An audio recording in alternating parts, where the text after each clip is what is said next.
ಶ್ರೀ ರಾಘವೇಂದ್ರ ಸ್ವಾಮಿಗಳ ಜೀವನ ಚರಿತ್ರೆಯ ಮುಂದಿನ ಅಧ್ಯಾಯ.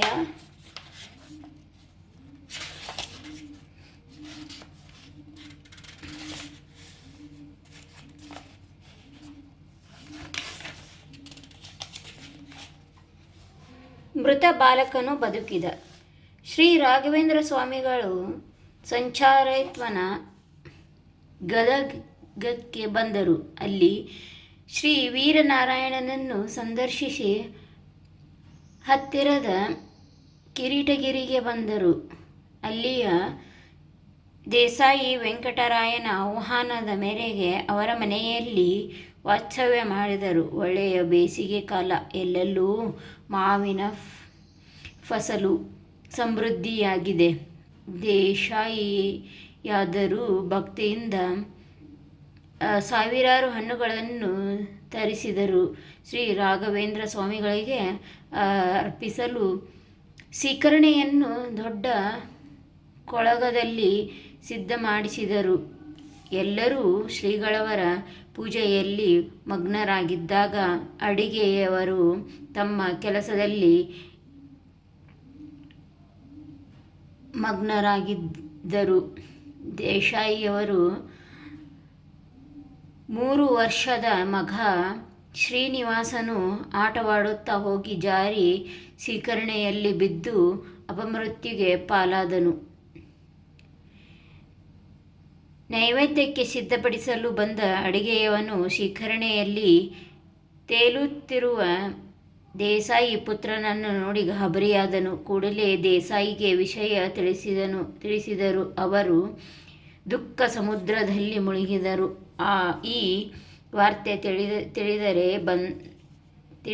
ಬಂದ ಬ್ರಾಹ್ಮಣರೆಲ್ಲ ಪ್ರಸಾದ ಸ್ವೀಕರಿಸದೆ ಹೋಗಬಹುದೆಂದು ಶಂಕೆಯಿಂದ ತಹತಹ ಪಡುತ್ತಿರುವ ದೇಸಾಯಿ ದಂಪತಿಗಳನ್ನು ಪೂಜಾ ಮುಗಿದು ತೀರ್ಥಕ್ಕಾಗಿ ಕರೆಯಲು ದಂಪತಿಗಳ ಅದುವರೆಗೂ ಪುತ್ರ ಶೋಕದಿಂದ ಒಳಗೆ ಗೂಡು ಕಟ್ಟಿದ ದುಃಖವು ಕಟ್ಟೆಯೊಡೆದು ಹೊರಬಂದಿತು. ಅವರು ಜೋರಾಗಿ ದುಃಖಿಸುತ್ತಾ ಶ್ರೀಗಳವರ ಪಾದ ಕ್ರಾಂತರಾದರು.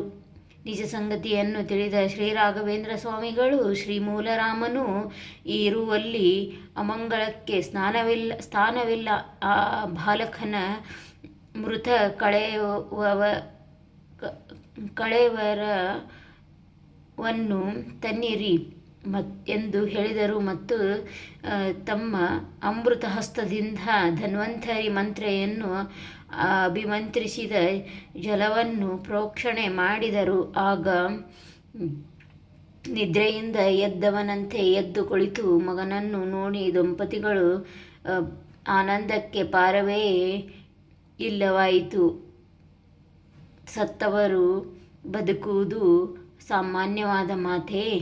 ಬದುಕಿದವನು ನಿಜವಾಗಿಯೂ ಅವರ ಪುತ್ರನು ಅದೃಷ್ಟವಂತನೇ ಸರಿ ಎಂದು ಅರಮನೆಯಲ್ಲಿ ಆನಂದದಿಂದ ಎಲ್ಲರೂ ಗುರುಗಳ ಮಹಿಮೆಯನ್ನು ಕೊಂಡಾಡಿದರು. ಶೋಕಸಾಗರದಲ್ಲಿ ಮುಳುಗಿದ್ದ ಮನೆ ನಿಮಿಷಾರ್ಥದಲ್ಲಿ ಗುರುಗಳ ಕಾರುಣ್ಯದಿಂದ ಸಂತೋಷ ಬೀಡಾಯಿತು.